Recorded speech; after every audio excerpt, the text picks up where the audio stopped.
Hello, my name is Denise Hellickson and I am with the Village Business Institute, and I am excited to have you join me today as we talk about caring for yourself and your team during COVID-19. I'm excited to be partnering with the Chamber to present this information to you and to help you and assist you and your team members and your organizations as we're going through these really unprecedented times that we're living in. I think for most people, when we start to hear COVID-19, we start to hear we're living in unprecedented times. There's just a groan that happens for most of us because even though we're still in the midst of it, most of us are feeling like we're over it. We just want to be done.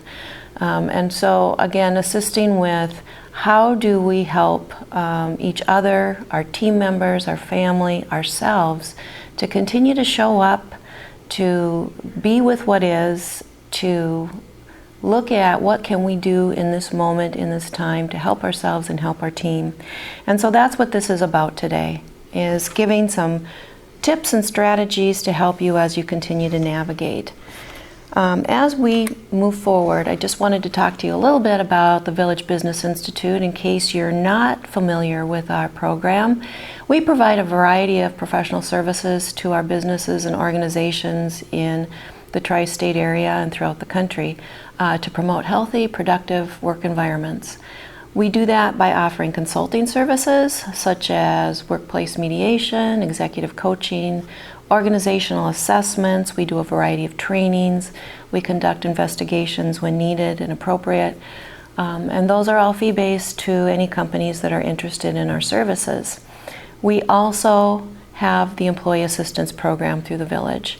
And the Employee Assistance Program is a workplace benefit that is provided to companies that they purchase for their organizations and for their employees and employees' household members. And so we provide supervisory support, crisis management, a variety of trainings for organizations to help them promote a healthy work environment.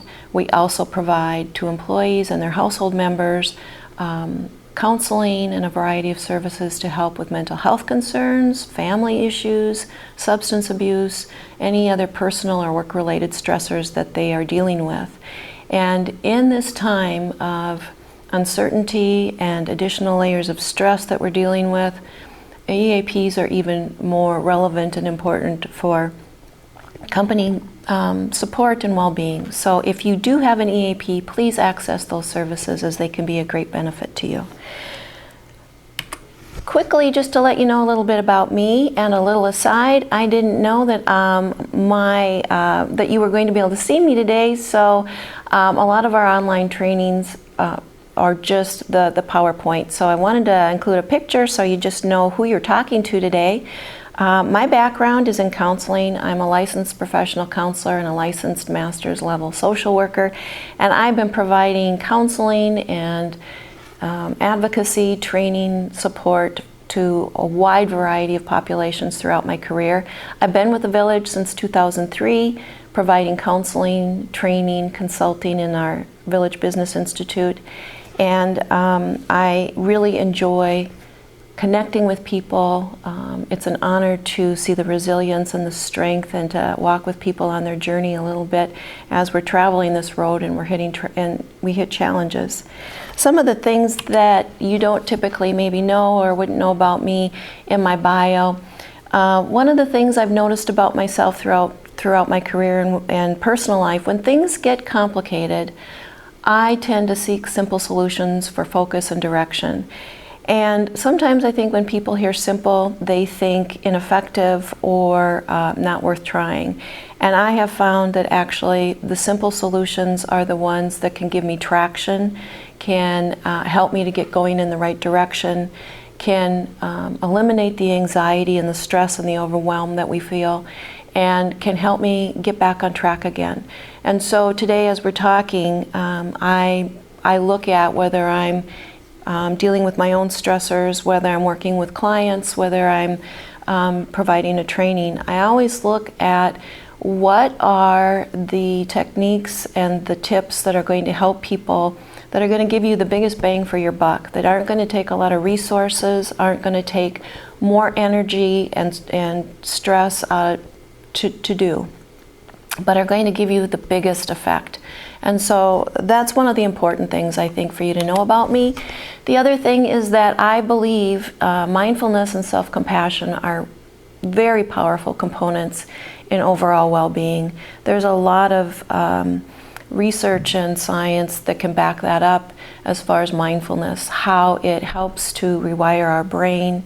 It is very, very helpful for relieving anxiety and depression and stress, and helping us to have, even when we are stressed, in the midst of stress, helping us to be able to be grounded and move forward. And so we're going to talk about those two when we move forward in the content of the training. I also think we're all a work in progress. I think as long as we're walking around on this planet, we are going to continue to be challenged. We're going to continue to step into the unknown. We are going to make mistakes, and we are going to have opportunities for learning. And so remembering that and realizing that we can't hold ourselves to a standard of excellence and perfection in all things at all times. We really need to have grace and realize that we're learning, and embrace our humanness and the humanness of those around us. So grace and humor, I think, can help us along the way. Without further ado, let's get into what we're going to be talking about while for the next hour. And so some of the objectives for today, briefly, I'm just going to talk a little bit about the effects of COVID-19 and what we are finding as we continue down this path, what is starting to affect us, how it's starting to affect us. We'll talk about some strategies and tips to help navigate this process and going through COVID and adjusting to changes. So the strategies and the tips are going to be involving the 4 areas that I've outlined here. So starting with self-awareness, we're going to talk a little bit about that, its importance, how you can do that, become more and more aware of where we're at, establishing healthy routines. And I really think for most of us, that is about reestablishing healthy routines. Many of you listening have already had well-established healthy routines before COVID. And as with everything else, that has probably affected those routines and the things that you are doing for self-care. So how do we reestablish those right now? Seeking balance and then maintaining healthy connections. We'll also talk just a little bit about some resources. There are a wealth of resources and places that you can go almost to the point of overwhelm. So I have only touched on a few of those and encourage you to seek out other resources as you, based on your needs and your interests. So talking about the effects of COVID, I think the way I have started to think about this in the early stages, I know in our organization we were working remotely for the first few months and now are doing a soft opening. And I think that the thing that came to mind to me very early on is I feel like we're all trying to build the bridge as we walk across it. And I think that if you are in any type of leadership position, whether that's a supervisor, a team lead, management, executive positions within your organization, or you're a parent, or you are an adult child trying to sandwich between trying to care for your senior parents and your children, in all of those, we are taking on lead positions, and people look to us to help guide them across this expanse of change. And we are trying to build this bridge as we are on it, which adds to layers of stress for a lot of us. We are constantly feeling the change and the uncertainty, and we're putting brick by brick in, doing the best we can, but not really having necessarily solid ground to step on. Things are constantly changing, which adds to our anxiety. For many of us, we are constantly connected because we are relying so heavily on Zoom and phones and computers and all the remote ways that we stay connected. And thank goodness for them, by the way. So appreciative of all those ways that we can stay connected. But it's such a reliance on those things that we can feel like we are never unplugged. And so that can feel, there's Zoom fatigue, there's fatigue that just happens with always being plugged in. And we can feel too blended. We can be working in environments right now where we're at home, our spouses are at home, our kids are at home, we're trying to do our work, we're trying to maintain the household, we're trying to be the teachers, we're wearing so many hats for so many people all at once. And because of all that and all the stress, most of us are dealing with racing thoughts, not getting enough sleep. And so all of that adds to the COVID fatigue that people talk about. So if you're feeling exhausted, if you're feeling tired, know that that is a symptom of the times that we're in, and pay attention to that. And look at what you can do to start taking care of yourself and relax. The other issue with COVID is the layers of grief that people are experiencing. The changes with every single change, the routines and the familiarity that we've had, that we relied on, the places that we used to go to fill our tanks back up, the habits that we had, all of those are changing and have changed. And so we can feel that even though we are constantly connected, we are constantly kind of doing output, there can be times when we can feel like we're in a void as well, like there's not a lot filling us back up. So there can be a sense of isolation, physical isolation from family and friends that we're not able to see, grief and loss with celebrations and milestones that we're not able to celebrate like we used to, missing our just the familiar, and that continues to change. So that grief is something that kind of keeps getting layered upon and layered upon. And just as we get used to one setting, maybe we've all been working remotely, now all of a sudden maybe we're starting to transition back to work. So even that can be that sense of, again, I just got familiar with this and now I'm letting go of that and starting in on something else. So that can all lead us to the effects of fatigue that we're feeling with COVID, and loss and grief and emptiness. One of the things I wanted to ask you to do as we are spending this time together is to just really try to refrain from multitasking and give yourself this time undistracted, where you can just focus in, you can relax, you can just listen to the content and take some notes. What I'd like you to take a look at as we go through these strategies and tips is, identify the things you're already doing well. I think the things that we do well, we take for granted. And it's very important that we start to recognize all of the things that we are already doing that is helping us to build this bridge. It's helping us to get up every day and do the best we can. And so identifying your resiliency skills, and as you're looking at these tips, what am I already doing and what's in that my tool bag that I need to pay attention to and remind myself of. The other thing is pick maybe 2 or 3 of the tips that resonate with you, that you feel like you could start with, that you could add into your already resilient tool bag. And if you're incredibly stressed right now, pick one thing, just one thing that you could start to do right now that could add to that sense of overall well-being and help support your team. As I was talking about the effects of COVID, the other thing that we need to keep in mind is most of us already had robust, stressful, challenging lives before COVID hit. And so we were already dealing with a higher level of stress. And then you add all that stress from COVID and you start to have common symptoms of being in acute stress. When we are feeling stressed, when we're thinking about stressful situations, our mind, our brain starts to dump into our system about 103 different stress chemicals. And after a while, we are just this reservoir of chemicals, stress chemicals surging through our system.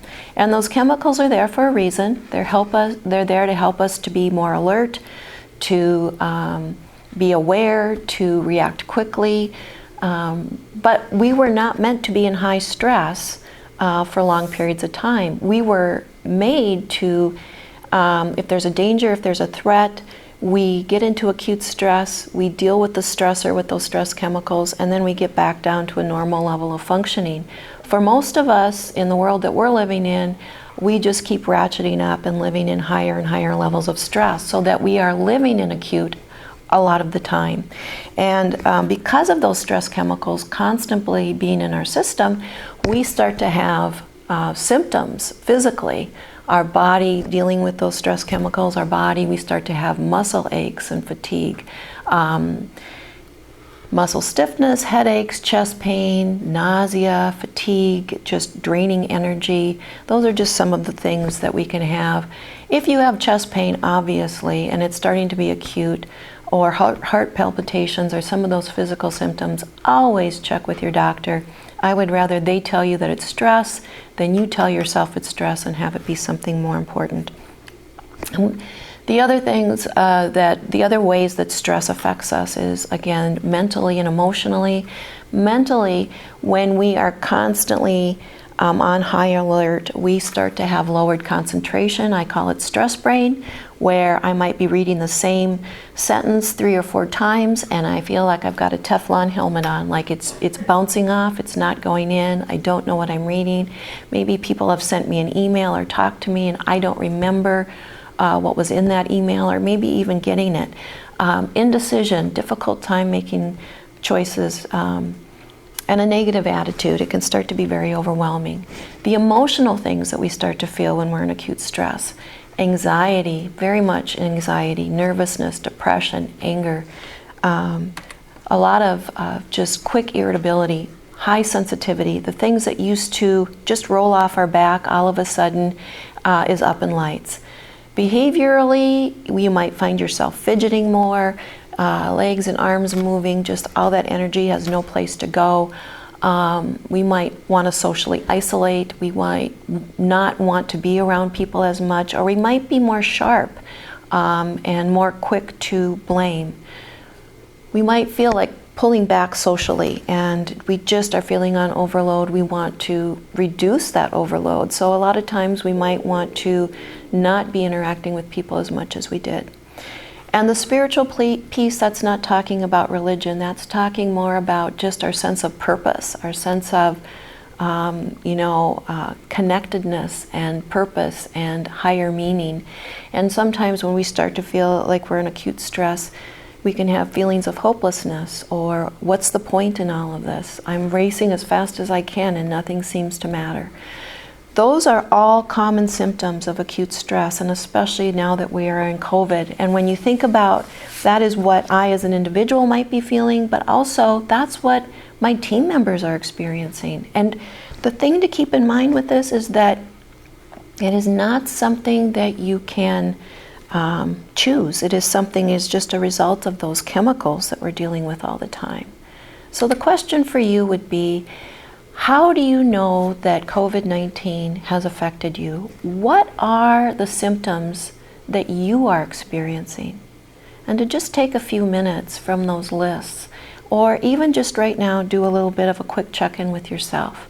What are you feeling physically? Are you noticing any tension or muscle stiffness? What are you noticing physically? What are you noticing emotionally? How do you know this has had an effect?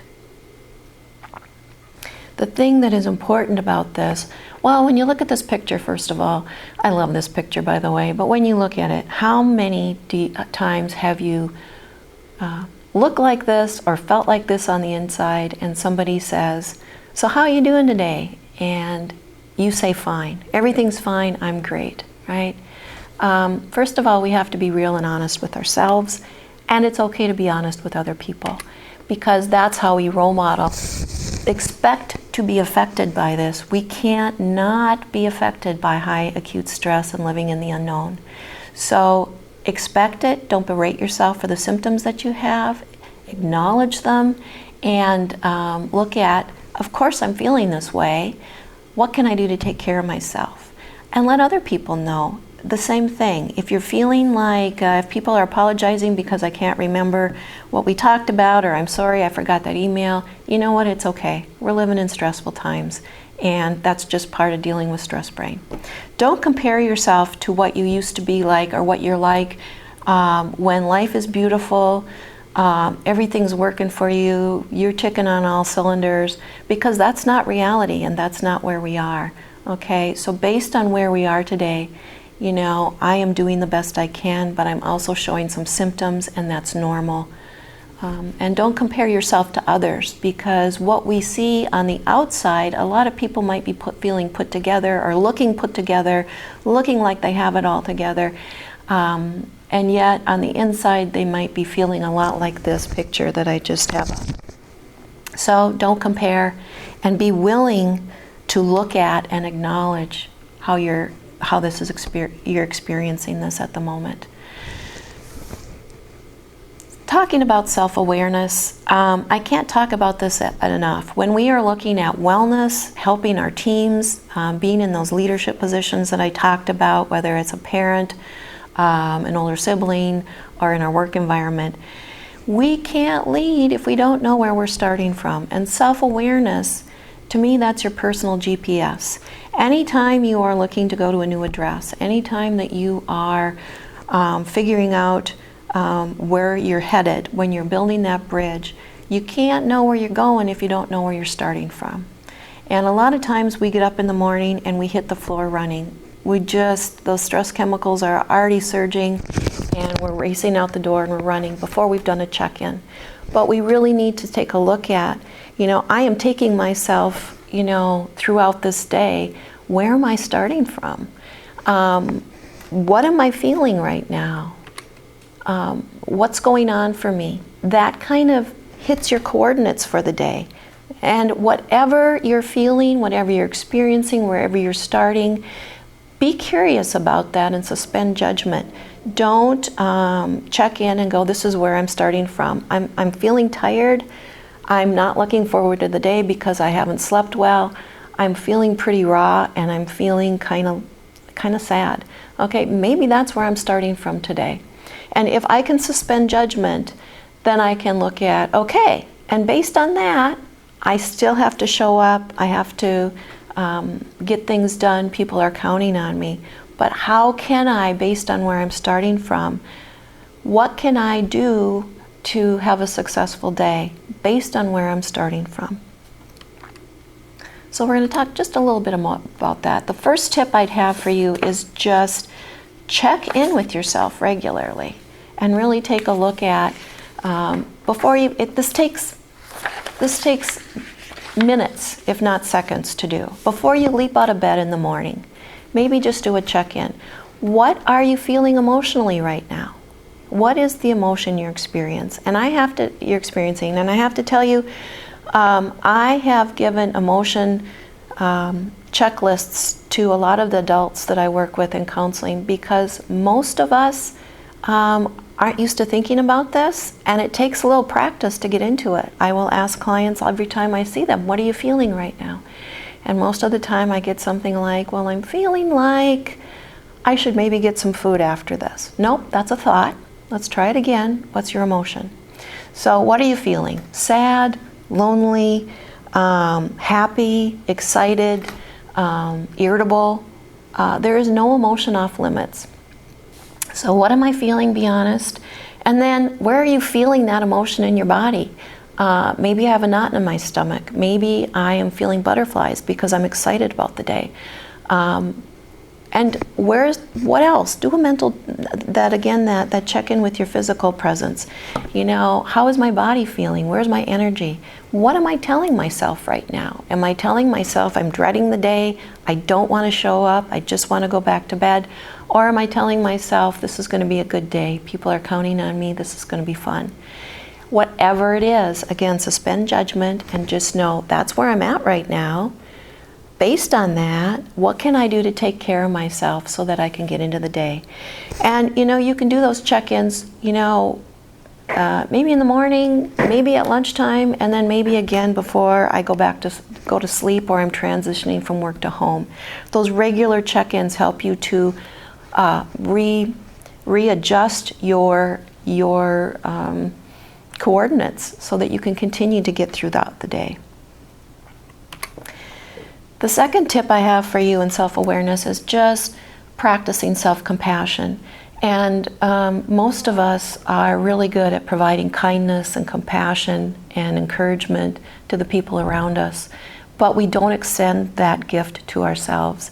And self-compassion is simply that. It's giving ourselves the kindness, the understanding that we would give to somebody else. And that's especially important when we are feeling inadequate, when we have fears, when we're facing challenges. I think the most important thing we're all looking for is to be seen and to be heard, to know that we're important. And that is the gift most of us deny ourselves.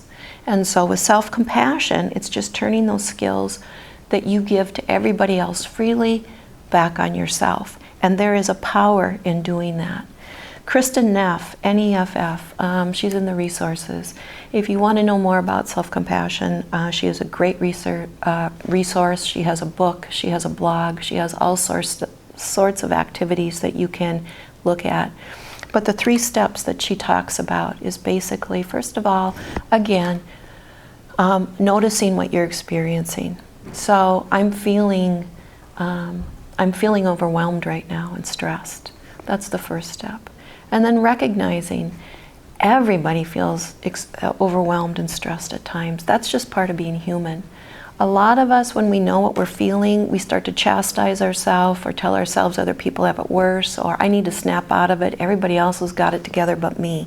And with self-compassion, nope, this is what I'm feeling, and everybody feels this once in a while. It's okay that I'm feeling this. It's just part of being human.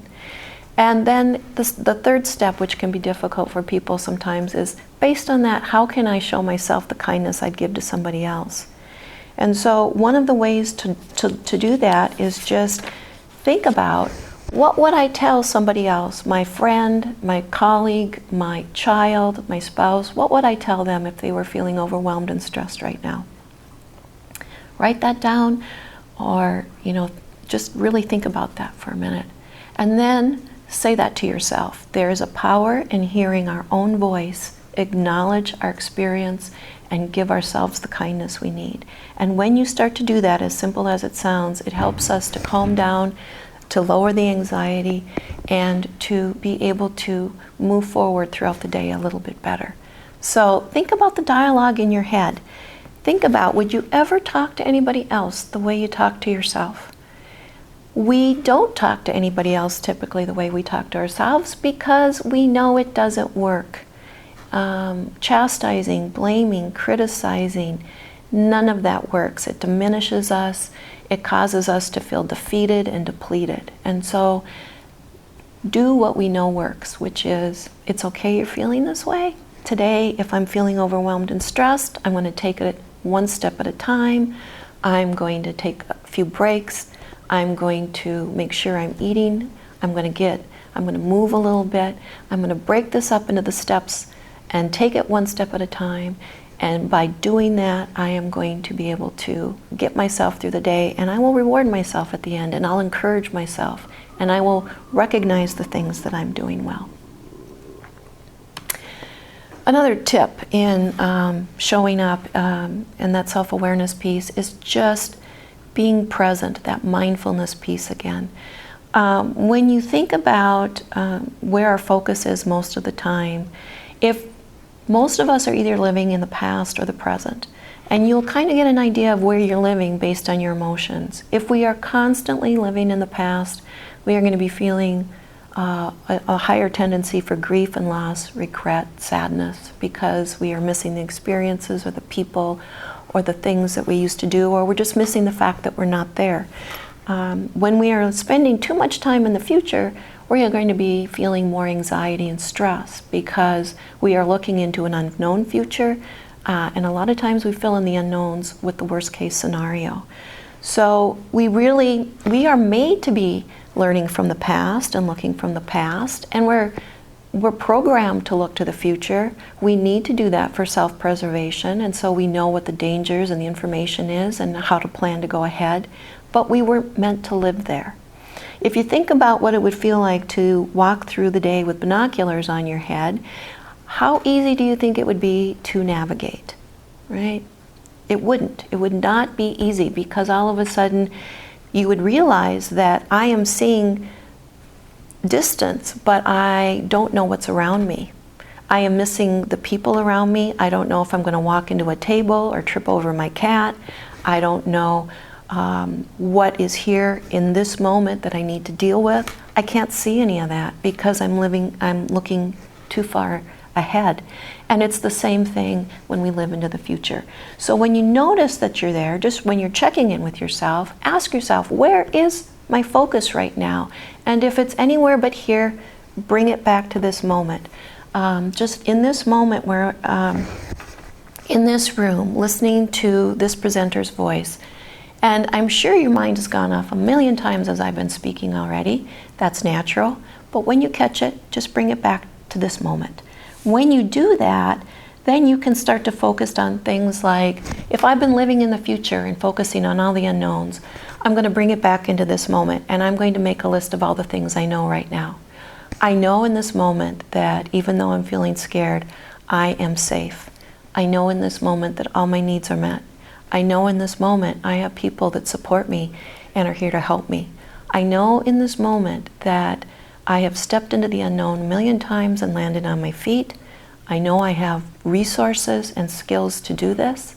I know in this moment I don't have to have all the answers. I just need to focus on this task right now that I need to focus on. And the more I list those things that I know, the more I get grounded, the more I remember my resources, and that's where I get traction.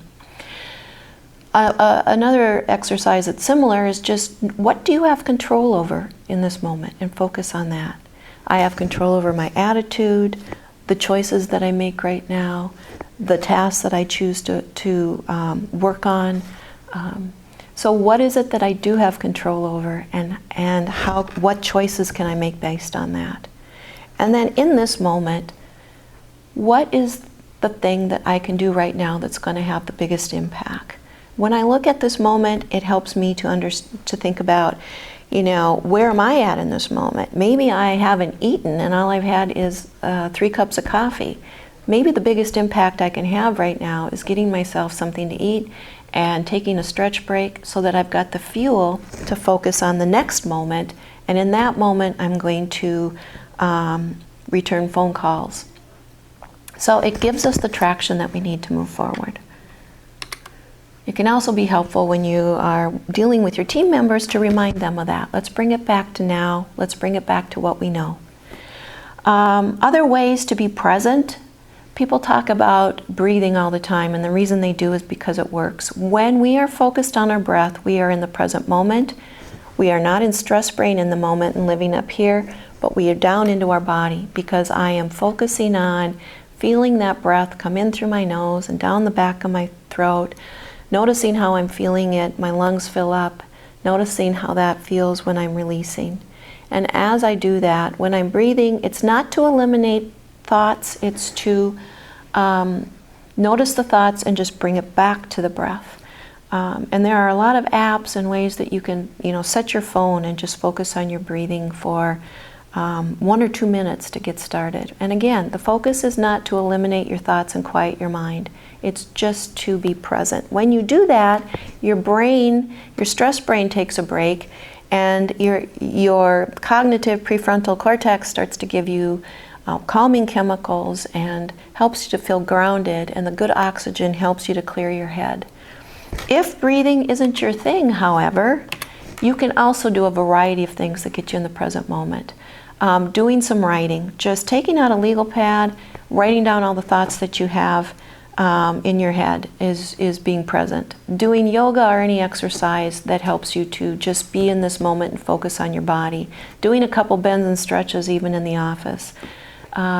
Connecting with nature, even when you're working. Going out for a minute when you have a lunch break and listening to the birds, feeling the sun on your face, listening to the sounds, looking at the grass, all of that helps you to be in the moment.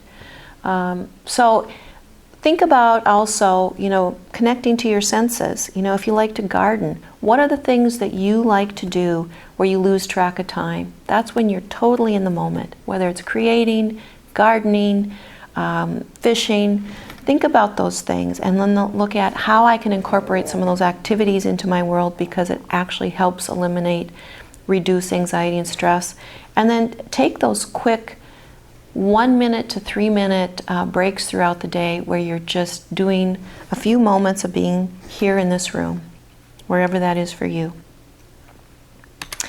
Quick thoughts, if you're looking through what I call dark lenses, if you're having a day where everything just looks bleak and I just feel down and I feel discouraged, make a mental list of the things that are going well or the resources you have. Maybe search out some good news. Look at the things, what are the positive things that are happening in the world? What are the positive things happening in our organization right now? What is the good right here in front of me that I'm missing because I'm so focused on the unknowns?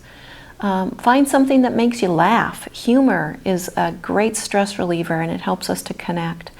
And think about maybe unplugging from social media and the news for a while, and because that can just help keep those uncertainties and those fears churning. So maybe instead look at, what do I read for inspiration? I love animals, and one of the things I go to is the dodo, and I know that's still plugging in, but I look at all the wonderful stories about the good things people are doing and the animals that are bringing so much joy, and instantly it's a 1 minute video and I'm feeling better. So look at those things, those quick grabs that help you to put something back in your tank. And remember that when you give yourself the attention you deserve, life works best for those who show up. So when you give yourself the attention that you deserve, it helps you to show up to your life. It helps you to be present. And when we are in this moment, this is all we have.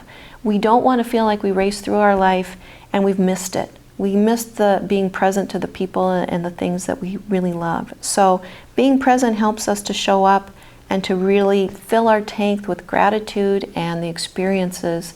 And that's what life is all about anyway. So I love this quote from Ziad Hashash. Moving on, and again, check in with yourself for just a quick moment. What are you feeling right now? Are there any reminders, any tips that we've talked about that have triggered any ideas for you? Things that you maybe have let go by the wayside that maybe you want to incorporate back into your routine? Just think about that for a minute. And as we talk about establishing healthy routines, again, as I said earlier, I think for most of us, a lot of us have had really healthy routines before COVID, and healthy systems within our organizations. But for a lot of us, all of that's been flipped upside down. And the things that we reached out to, whether it was going to the gym or connecting for softball or, our regular meetings or connecting with a coworker in the lunchroom to just fill our tanks. All of those things have been kind of turned upside down right now, and we have to find different ways to do that. So revisiting what can we do to reestablish those healthy routines, and also being fluid with that, knowing that just as soon as sometimes we establish those, we have to reconfigure them again. So revisiting those when we need to. Right now, I think we have a danger of blending too much. I know we talk about, being able to, there's a benefit in being able to blend, in being able to say that I can flex my time, or I can work from home, and I can, maybe take a break and,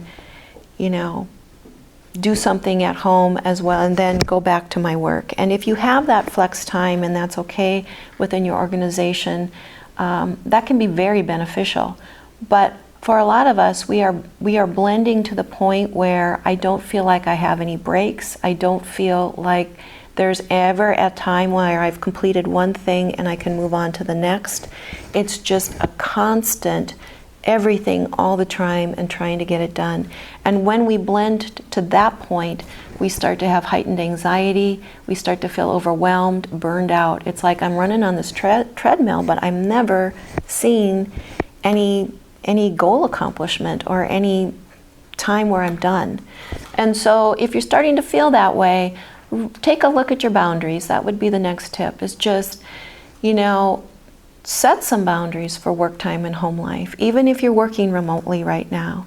That when I get up, my time, I'm not going to be throwing in that load of laundry, or I'm not going to be, doing other things around the house. I'm going to be, this hour or these hours are dedicated to work, and that's what I'm going to focus on.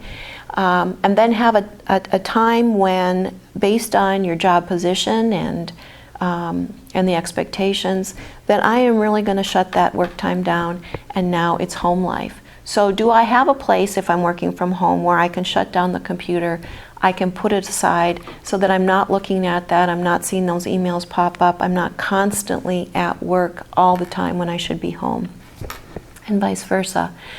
That leads to tip number 5, which is effectively communicate your expectations with your family members and with your staff. Let them know what you expect, whether they're working remotely or at the office. And let them know those healthy expectations as well. Encourage those breaks. But also with staff members. A lot of us have spouses working from home, we're working from home, we have the kids at home, and a lot of times where I am seeing frustrations with families is because I'm physically there, they think that I am constantly accessible. And so we have to set some boundaries to say, when I am working, maybe that's putting a do not disturb sign on our door for our kids, to say, when I am working, I am working. So unless it's an emergency, I can't be disturbed at this time. Talking to your spouse about, how are we going to sort out the family expectations with our work expectations. Maybe my partner can get the kids up and doing breakfast in the morning because they have a little more flex time. And maybe I'm going to shut things down and transition at supper time while my spouse is doing other things. How are we going to gauge those crisis calls? So talking about those expectations with your staff and your family and revisiting those as things change. The other thing that I've been noticing with clients coming in and the stressors of COVID is that because we are constantly connected, but for a lot of us, we've been at home, a lot of our transition times have gone away. And that is causing a lot of stress. We just move from one thing to the next. So, I'm done with work, I close up my computer, I'm at home, I step outside the door, bam, now and now it's family time, and kids are coming at me with supper, and there's no time to transition. And so tip number 6 is really build back in transition times. If you are working remotely from home, maybe that means that you talk to your family about, when I'm done at 5 o'clock, it used to take me 15 minutes to commute back home. I'm taking those 15 minutes and I'm going for a walk around the block. And I'm by myself to just clear my head so that I can shake off the day and I can move back into home life, because those commute times really can help us with that. And for a lot of us, they're gone now. So looking at how am I transitioning, and again in the morning, a lot of times if you're working remotely, it takes me 10 minutes maybe to get up, get that cup of coffee, boom, I'm at work. But build in that transition time. What do I need to do to get focused, to get myself ready for the day, to get my head in the game so that when I get to work, when I turn on that computer, I'm there. Tip 7, really, Zoom fatigue is real. They are showing that. We are so connected by screens all the time. Yesterday, for example, at work, I had a longer day. I think I was there for an unusually longer day, but I was there for about 12 hours, and 99% of that was on the screen. And by the time I looked away, my eyes were so dry that I was seeing those little globes around the lights, right? I wasn't blinking enough. I was feeling really tired, and I hadn't given myself enough breaks during the day. So think about, how you can unplug. And maybe it is that instead of having another Zoom meeting, we're going to have a conference call. So at least we're not staring at that screen and we're giving each other a break. And do you need to be, for your job, do you need to be available 24/7? Or do you need to unplug and say, I'm not going to be looking at my email after this time? Or if it's an emergency, you can contact my cell, but I'm not going to be plugged in to the email. Because that's another way that we can set those healthy boundaries, and we can model that for our team. We really want to encourage our team members to be filling their tank, to be stepping away from work, to refresh, so that they have the resources and the wherewithal to get back into the game tomorrow and to show up effectively. Tip 8 is just move, and whatever that means for you, but get up and move.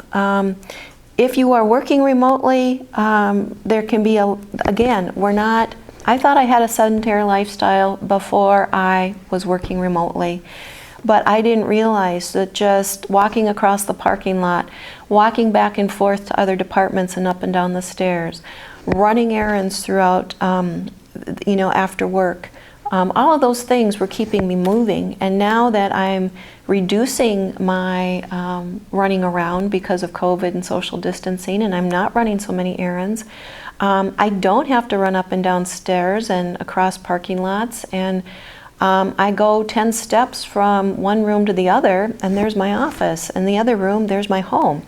And so all those stress chemicals have no place to go unless I move. And one of the upsides for me is really incorporating that movement into my day. It's more important now than ever to be moving. And even if you are still at work, what are you doing to just get out and move? Because that burns up those stress chemicals. It gives your body a way to work through that and release that, and clears your head. So it doesn't have to be, make it something you enjoy. It doesn't have to be, a hardcore workout. It can be, maybe I'm going to get up and dance. Maybe I'm going to, throughout the day, do some crunches and some push-ups, whatever, throughout the day, so that I am getting my heart rate up. Maybe I'm just going to go for a leisurely stroll at night, and that can incorporate mindfulness and just be present. But something that you enjoy, that you look forward to, that helps your body move. The next thing is, if you're having a difficult time sleeping, and quite frankly, I don't know many people these days that aren't, don't get stressed about you're not sleeping, because that just adds more anxiety. But instead, focus on, how can I help myself to relax and unwind? So what are the things that I can do to unplug from the screen time an hour before bed? What can I do to start looking at, maybe I'm going to take a warm shower. I'm going to listen to peaceful music. I'm going to read a book that I enjoy. How can I start to quiet myself down before bedtime? And get on that routine of, even if I can't sleep, I'm going to get into bed at a decent hour, and remind myself that even if I'm doing some relaxation, or I'm just allowing my body to rest and my mind, that's my goal right now. And I will sleep when I'm ready, but I'm just going to relax. There are a lot of wonderful resources out there for audiobooks. Calm.com, CALM.com, has one of the resources there is they have actors and other people that will read you bedtime stories. So if that's something that helps you to refocus, and relax, put that on audio. And again, you don't have to look at the screen, and you can just let somebody read you to sleep. It worked for us as kids because it's effective. It works for us now. So how can I just relax and focus on giving my body and my mind a break? And then the last tip with establishing healthy boundaries or routines would just be, really encourage and affirm the healthy choices that your team members are making, that your family members are making, and that you are, to really encourage people. Because if you are telling people to take breaks but you never take any, if you tell people to unplug at the end of the day but they notice that you're sending emails at 10 o'clock at night or on the weekend, they are going to do as you do, not as you say. And so we need to role model those good behaviors, because it says it's an importance. It's part of us being a healthy organization, is being healthy individuals. So encourage people that are making good choices and taking breaks and doing what they need to refill their tank, and show them that it's important to you by doing it as well.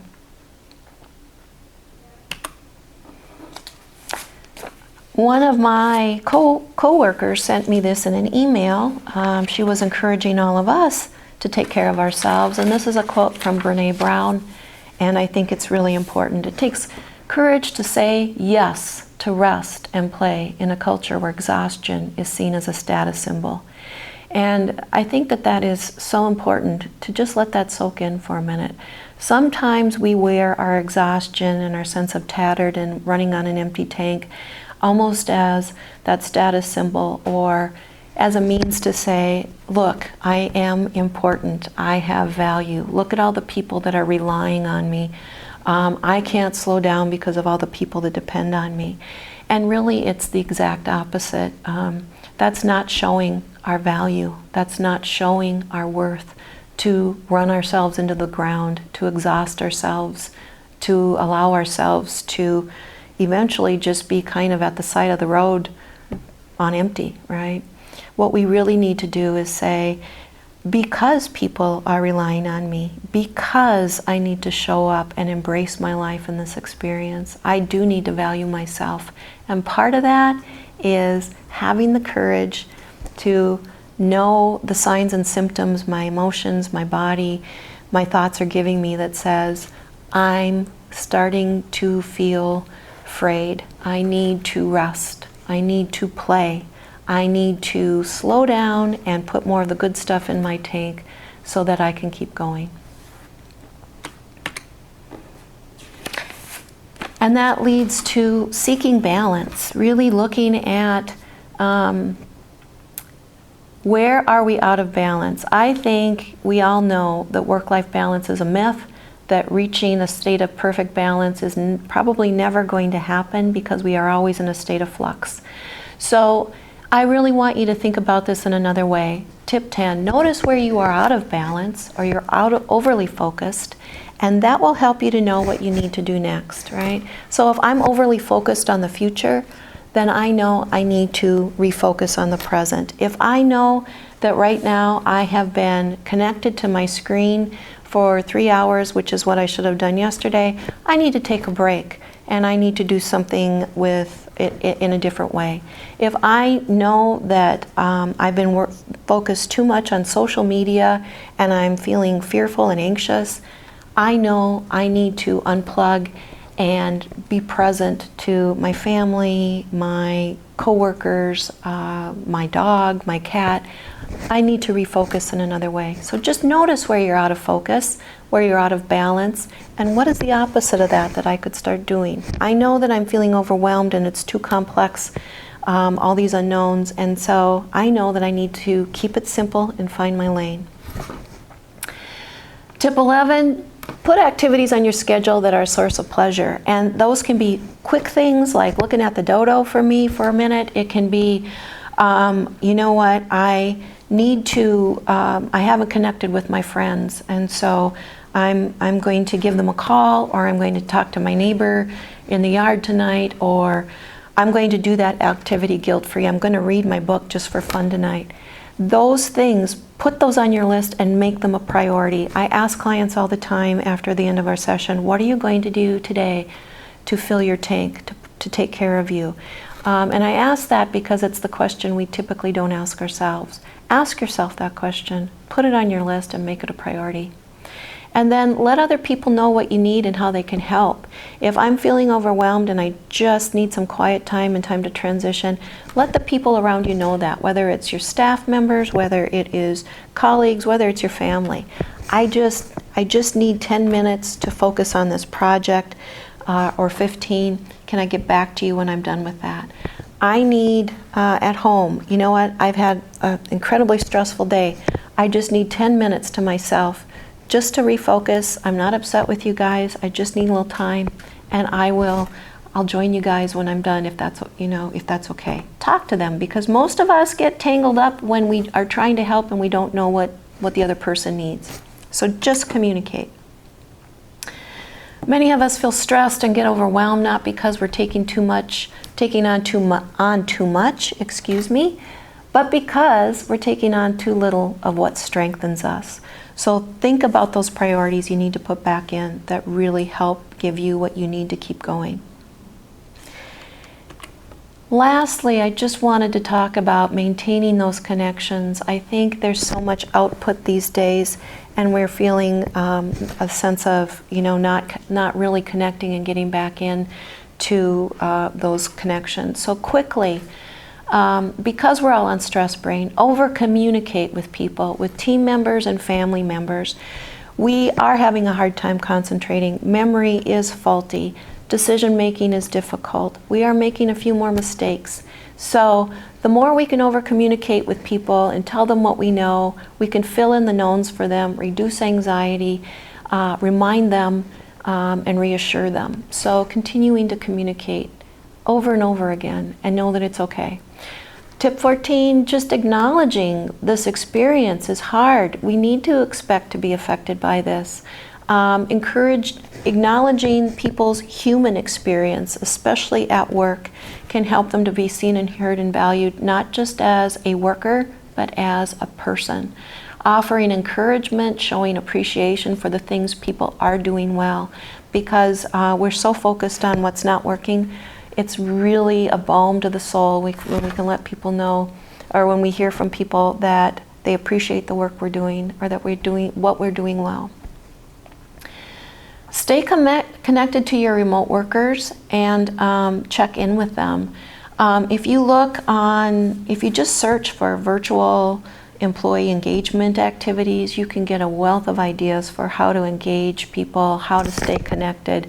Some ideas we've been doing, just regular, we do twice a week huddles with team members, where a lot of it is just check in. Where are you at right now? How are things going? Sometimes during those huddles or team meetings, we've done show and tell, where you can either show off your pet that's now your new office mate. You can tell us about something in your office or your home, whatever it is, just share something about you. It's been humorous and fun.